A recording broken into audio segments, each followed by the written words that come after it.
Is it worth the hype? ഇന്ന് നമ്മൾ സംസാരിക്കാൻ പോകുന്നത് ഈ ഒരു വിഷ് കെയറിൻ്റെ ബോഡി ലോഷനെ കുറിച്ചാണ്. കുറച്ചധികം നാളുകളായിട്ട് നമ്മുടെ ഇന്ത്യൻ, അതായത് ഭയങ്കര ഹൈപ്പ് ഉണ്ടായിരുന്നു. വൺസ് അപ്പോൺ എ ടൈം ഒരു ഹൈപ്പ് ഉണ്ടായിരുന്ന പ്രൊഡക്റ്റാണ്. ഇപ്പോൾ എല്ലാവരും എനിക്ക് തോന്നുന്നത് ഇതിൻ്റെ PR കൊടുക്കാറില്ലാത്തതുകൊണ്ട് അധികം ആരും ഇത് പ്രൊമോട്ട് ചെയ്ത് ഞാൻ കണ്ടിട്ടില്ല. എന്താ പറയുക, സൺസ്ക്രീൻ ബോഡി ലോഷനെ കുറിച്ച് തോന്നിയിട്ടുള്ളത് ഭയങ്കര ഭീകരമായി സൺ ടാൻ മാറ്റത്തൊന്നുമില്ല.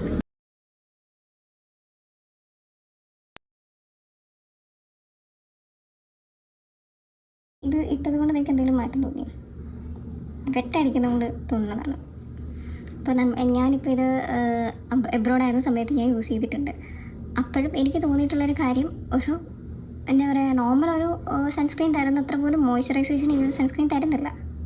പിന്നെ SPF ഉണ്ടോ എന്ന് ചോദിച്ചു കഴിഞ്ഞാൽ ഒരു മൈൽഡായിട്ട്, അതായത് ഇപ്പം അതൊരു ഭയങ്കര ഭീകരമായിട്ട് ടാൻ അടിക്കുന്നതിൽ കുറച്ച് ടാൻ കുറവുണ്ട്, ടാൻ അടിക്കുന്നതിൽ. അല്ലാതെ വേറെ എന്താ പറയുക, ഓക്കെ ഇന്ന് ഒരു 10 ദിവസം തേച്ച് കഴിഞ്ഞാൽ വെളുത്ത് വിളറുക അങ്ങനെ ഒരു പ്രസ്ഥാനമേ ഇല്ല. ഓക്കെ, പിന്നെ ഇത് വാങ്ങിക്കണോ വേണ്ടോ എന്ന് ചോദിച്ചു കഴിഞ്ഞാൽ ഇറ്റ്സ് അപ് ടു യു. എനിക്കിത് വളരെ കുറച്ചായിട്ട് വർക്കൗട്ട് ആയുള്ളൂ. ഞാനിത് കൺസിസ്റ്റൻ്റ് ആയിട്ട് യൂസ് ചെയ്തിട്ടും ഞാനൊരു എനിക്കൊന്ന് അറൗണ്ട് ഒരു 1 മന്ത് യൂസ് ചെയ്തു അടുപ്പിച്ചായിട്ട്. എനിക്ക് അതിലും ബെറ്റർ ആയിട്ട് തോന്നിയത് വാസലിൻ്റെ ബോഡി ലോഷനാണ്. ചെക്ക് ചെയ്തിട്ട് പറയാം.